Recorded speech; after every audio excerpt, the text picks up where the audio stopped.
दो समकालीन अभिनेताओं के अभिनय की तुलना करना थोड़ा बेमानी होता है, क्योंकि सबकी पसंद अलग अलग होती है और कई पैमानों पर होती है। किसी को रोमांटिक हीरो पसंद है तो कोई एक्शन हीरो में अपनी पसंद को ढूंढता है, कोई पर्सनैलिटी को भाव देता है तो कोई बिहेवियर को। संजय दत्त और सनी देओल की तुलना करेंगे। ये दोनों अभिनेता अपनी अभिनय शैली, लंबे कैरियर और अपने द्वारा निभाए गए सर्वश्रेष्ठ किरदारों के लिए जाने जाते हैं।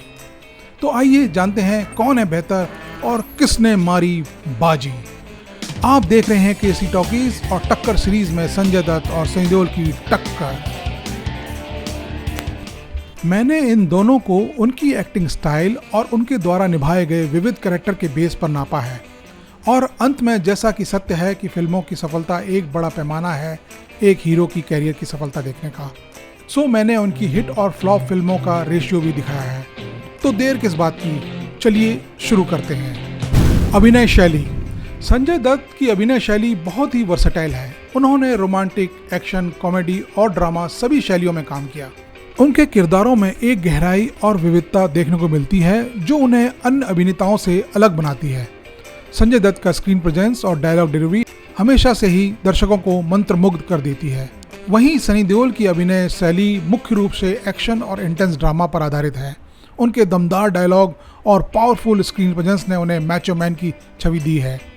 सनी की फिल्मों में उनका गुस्सा और ऊर्जा देखने लायक होती है। उनकी फिल्में हमेशा दर्शकों के बीच में एक खास जगह बनाती है।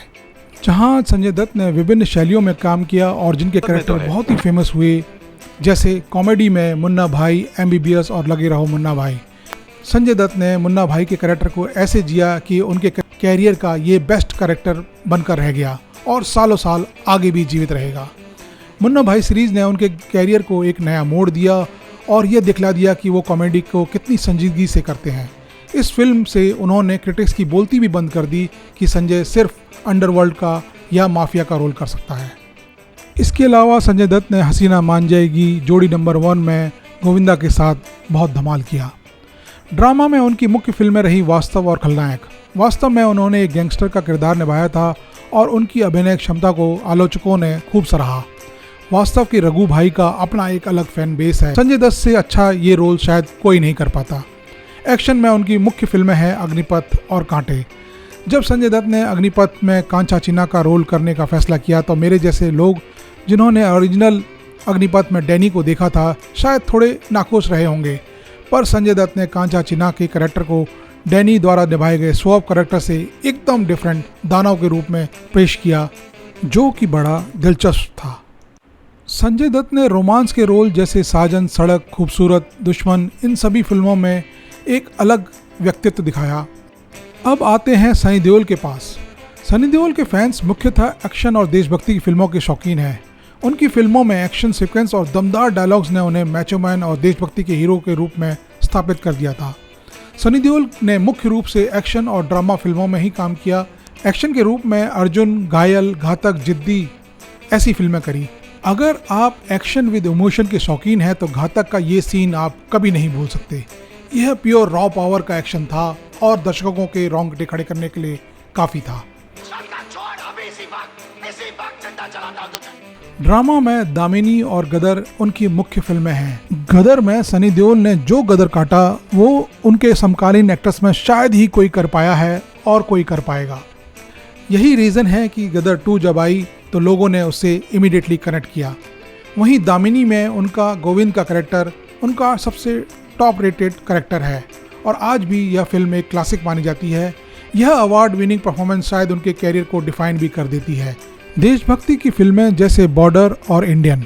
बॉर्डर फिल्म में उन्होंने मेजर कुलदीप सिंह का किरदार निभाया था, जिसने देशभक्ति की भावना को और मजबूत किया और उनको देशभक्ति की फिल्मों के लिए फर्स्ट चॉइस का हीरो बना दिया था। अब यहाँ देखा जा सकता है जहाँ संजय दत्त अपने वर्सेटाइल अभिनय और कुछ चुनौती वाले रोल्स के लिए जाने जाते हैं। स्पेशली दूसरी पारी में संजय दत्त ने नेगेटिव कैरेक्टर्स के रोल में दिखा दिया कि वो सही मायनों में वाइड रेंज रखते हैं, चाहे वो KGF 2 का अधीरा हो या शमशेरा का दरोगा शुद्ध सिंह। वहीं सनी देओल अपने इंटेंस रोल और दमदार एक्शन की फिल्मों के लिए मशहूर हैं, मगर सनी देओल कई बार टाइपकास्ट से हुए लगते हैं। इन दोनों ने बॉलीवुड को कई यादगार फिल्में दी और इनके योगदान को कभी नहीं भुलाया जा सकता। पर यहाँ पर मैं सनी देओल के मुकाबले संजय दत्त को थोड़ा सा आगे रखता हूँ। फिल्मों का hit versus flop ratio. Sanjay Dutt ने लगभग 84 फिल्मों में काम किया और अपने कैरियर में 3 ब्लॉकबस्टर जैसे विधाता, लगे रहो मुन्ना भाई और KGF 2 दी। इसके अलावा 2 सुपरहिट फिल्में खलनायक और साजन भी दी। इनकी कुछ 13 हिट फिल्में और एवरेज धंधा करने वाली 8 फिल्में हैं। इनका सक्सेस रेशियो कुल 32% रहा। वहीं सनी देओल ने लगभग 90 फिल्मों में काम किया है, जिसमें 6 ब्लॉकबस्टर, 6 सुपरहिट, 7 हिट और लगभग 20 एवरेज रही। इनका सक्सेस रेशियो लगभग 43% रहा। कुल मिलाकर सनी देओल ने यहाँ पर बाजी मारी है। अवार्ड्स के मामले में सनी देओल को घायल और दामिनी के लिए 2 फिल्म फेयर और 2 नेशनल अवार्ड मिले और गदर के लिए स्क्रीन अवार्ड मिला, जबकि संजय दत्त को 2 film fair award, 2 IIFA, 3 screen और 2 सिने अवार्ड मिले। हालांकि सनी को कम अवार्ड मिले, पर चूंकि उनकी 2 फिल्मों के लिए उनको नेशनल अवार्ड मिला तो ये राउंड उनके नाम ही जाएगा। सो कुल मिलाकर सनी देओल 2-1 से संजय दत्त से आगे रहे। आपको इन दोनों में से कौन सा अभिनेता ज़्यादा पसंद है, हमें कमेंट्स करके ज़रूर बताएं और इस वीडियो को लाइक और शेयर करना ना भूलें। धन्यवाद। जय हिंद।